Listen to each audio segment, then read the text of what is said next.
Pastor Daniel more trusted his wife Emily with his faith, his home, and his church. But the night he caught her with church member Ryan Cole, that trust collapsed, and within weeks, one man would vanish forever. The church sat at the center of the small Canadian town, its tall windows glowing softly every Sunday morning. For decades, it had been a place where people gathered not just to pray, but to feel safe. At the heart of it all was the pastor, a man admired for his steady voice and gentle guidance. He was known for helping struggling families, visiting the sick, and speaking about forgiveness with quiet confidence. To the town, he represented everything good and honest. His wife stood beside him at every service, smiling warmly, organizing charity drives, and offering comfort to anyone in need. Many believed she was the reason the pastor remained so grounded. From the outside, their marriage appeared strong and peaceful. They lived in a modest home not far from the church, often hosting gatherings for church members. Neighbors saw them as an example of faith and loyalty. People trusted them with their secrets, their fears, and their hopes. Parents felt comfortable leaving their children under their care during church activities. No one questioned their character because there seemed to be no reason to doubt it. Yet behind the carefully maintained image, cracks were already forming. Small details went unnoticed, hidden beneath routine smiles and familiar gestures. The town was used to seeing the pastor's wife constantly busy, often staying late at the church or meeting with members who needed guidance. Her dedication was praised, never questioned. In a place where faith was assumed to protect everyone from wrongdoing, suspicion had no room to grow. The church bells rang each week, as they always had, calling people to worship and reflection. No one imagined that beneath the calm surface, something was slowly moving toward disaster. The setting was perfect, the trust absolute, and the belief unshakable. That was what made what came next so disturbing. When the truth finally emerged, it would not only destroy a family, but also break the town's faith in the very inside. At first, nothing about the pastor's wife seemed different to anyone watching from a distance. Her presence at the church had always been steady and reliable, and people admired how much time she devoted to helping others. She volunteered for every community project, organized events, and stayed late after services to clean, plan, and listen. Over time, her long hours became normal, almost expected. No one thought twice about her frequent meetings or quiet conversations with church members who needed support. Among those members was a man who had recently joined the congregation. He was known as kind, attentive, and eager to help wherever he could. He volunteered for repairs, charity drives, and outreach programs, often working closely with the pastor's wife. Their shared responsibilities brought them together again and again, and their connection slowly grew beyond casual cooperation. What began as teamwork turned into familiarity, and familiarity slowly became something more personal. The shift was subtle and easy to miss. They lingered after meetings, exchanged private messages, and found excuses to handle tasks together. Their bond developed quietly, shielded by the trust people naturally placed in church leaders. The church environment provided the perfect cover, where closeness could always be explained as dedication to service. As weeks passed, the relationship deepened in secrecy. The pastor's wife felt pulled between the life she displayed publicly and the emotions she kept hidden. The church member felt a growing attachment that blurred the line between support and desire. Neither considered the consequences, believing their connection could remain invisible. The town continued its routines without suspicion. People praised their teamwork, seeing only kindness and commitment. The pastor remained unaware, still trusting the people closest to him. Behind that trust, however, a fragile boundary had already been crossed. The discovery came, without warning, on a night that was supposed to be ordinary. The pastor had ended his evening earlier than planned, his thoughts focused on preparing for an upcoming service. The house was quiet as he entered, the familiar silence offering a sense of comfort. Nothing felt unusual at first. The lights were low, and the routine of the home appeared unchanged. It was only when he moved further inside that the truth revealed itself in the most devastating way. What he saw could not be misunderstood. The image burned into his mind, forcing him to confront a reality he had never imagined would touch his life. In that moment, years of trust collapsed. The betrayal struck not only as a personal wound, but as a direct attack on everything he believed he stood for. Faith, loyalty, and reputation were all shattered at once. The shock left him frozen, struggling to process how deeply he had been deceived. The weight of humiliation pressed down heavily. The betrayal was not just by his wife, but by someone connected to the church, a place he had devoted his life to protecting. The realization made the situation feel even darker. He understood instantly that if the truth spread, it would destroy more than his marriage. It would ruin his standing in the community and shake the church itself. Instead of reacting immediately, he withdrew in his silence. The house felt unfamiliar, as though it no longer belonged to him. Every sound and shadow seemed to remind him of what he had witnessed. His thoughts raced, shifting between anger, disbelief, and fear. He knew nothing could ever return to how it once was. By the end of that night, something inside him had changed. The calm pastor admired by the town no longer existed in the same way. In his place stood a man consumed by shame and wounded pride. What he chose to do with those feelings would soon lead the story down a path no one could have predicted. In the days that followed, the pastor carried his secret like a heavy shadow. He continued to appear before the congregation, delivering sermons with the same steady tone that had earned their trust. To everyone watching, nothing seemed out of place. Inside, however, his thoughts were restless and dark. Sleep became difficult, and moments of quiet only made the memories stronger. Each time he stood at the pulpit, he felt the weight of living a lie. He avoided his wife as much as possible, keeping his distance without raising suspicion. Confrontation felt dangerous, not because of emotion alone, but because of what it might expose. He believed that a single mistake, if revealed, could erase years of respect and devotion. The church was not just his workplace. It was his identity. Losing it meant losing everything he had built. Fear began to shape his thinking. He imagined whispers spreading through the town, faces filled with disappointment, and doors closing forever. The idea of public shame frightened him more than the betrayal itself. He convinced himself that silence was control and that maintaining appearances was the only way to survive. That belief slowly twisted into something more harmful. As the pressure grew, his thoughts became focused on one person above all others. The church member involved in the affair represented proof of his humiliation. Each time the pastor saw him volunteering or praying among the congregation, the sense of exposure intensified. The presence of that man felt like a threat waiting to explode. What started as pain turned into calculation.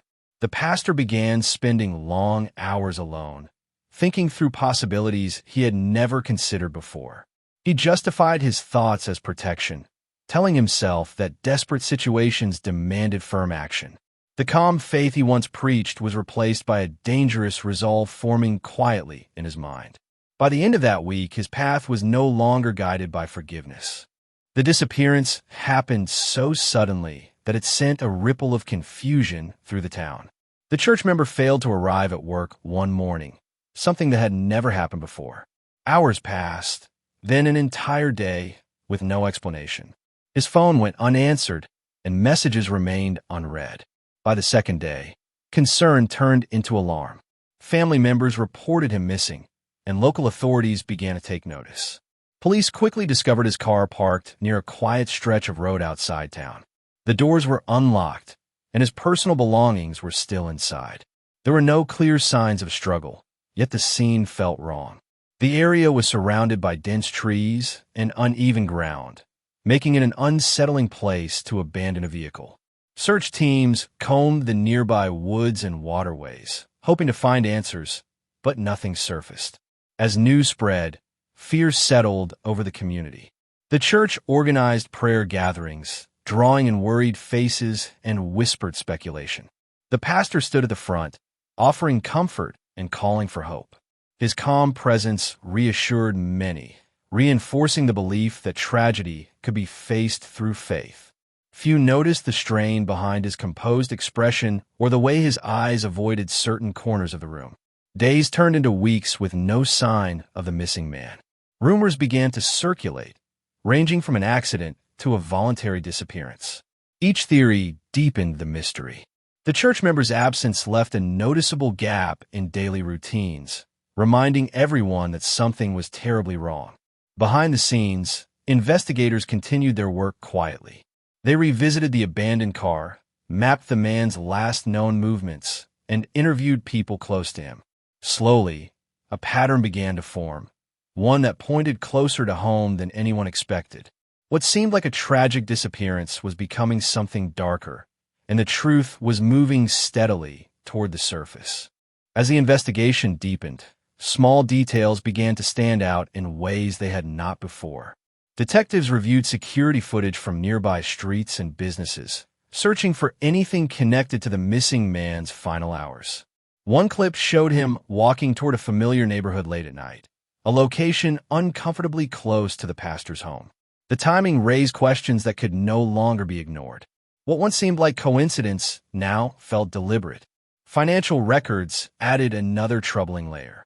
Investigators noticed unusual cash withdrawals made shortly after the disappearance. The amounts were not large enough to attract immediate attention, but the timing was impossible to dismiss. These transactions suggested preparation, not panic. Combined with the footage, they pointed toward planning rather than chance. Neighbors also began recalling strange details. Some mentioned hearing a vehicle late at night on a normally quiet street. Others remembered seeing lights on at odd hours in places usually left dark. Individually, these observations meant little. Together, they formed a pattern that disturbed even the most experienced officers. Attention slowly turned toward the church itself. The missing man had spent a great deal of time there, often after hours. Investigators requested access to church property, including storage areas and unused land owned by the organization. What they found there was not immediately obvious, but subtle disturbances in the soil suggested recent activity. Meanwhile, the pastor's behavior was changing. Though still calm in public, he appeared increasingly withdrawn. He avoided certain meetings and became defensive during routine questioning. His perfect image, once untouchable, was beginning to crack under quiet scrutiny. By the end of the week, the case had shifted dramatically. What started as a missing person investigation was now centered on betrayal, secrecy, and abuse of trust. The search reached its grim conclusion when investigators focused on a remote section of land connected to the church. It was an area rarely visited, overgrown and quiet, hidden from daily activity. Subtle signs of disturbed earth drew attention, and a careful excavation followed. What was uncovered confirmed the worst fears. Human remains were found buried deep enough to avoid casual discovery, ending any hope that the missing man would be found alive. Forensic analysis quickly tied the remains to the disappearance. Evidence showed the death was not accidental. The injuries pointed to a violent act carried out with intent. The location itself raised serious questions, as access to the land was limited. Only a small number of people had the authority to be there without drawing attention. That fact narrowed the investigation dramatically. Further examination connected physical evidence directly to the pastor. Traces found at the site matched items from his home. The financial records, security footage, and witness statements now fit together with disturbing clarity. What once seemed unthinkable was becoming undeniable. The man trusted to lead the community had used his position to hide a terrible crime. The arrest happened quietly, without the public spectacle many expected. News spread quickly anyway, shocking the town into silence. Congregation members struggled to accept what had happened. The person they had turned to for guidance was now accused of committing an act of extreme violence.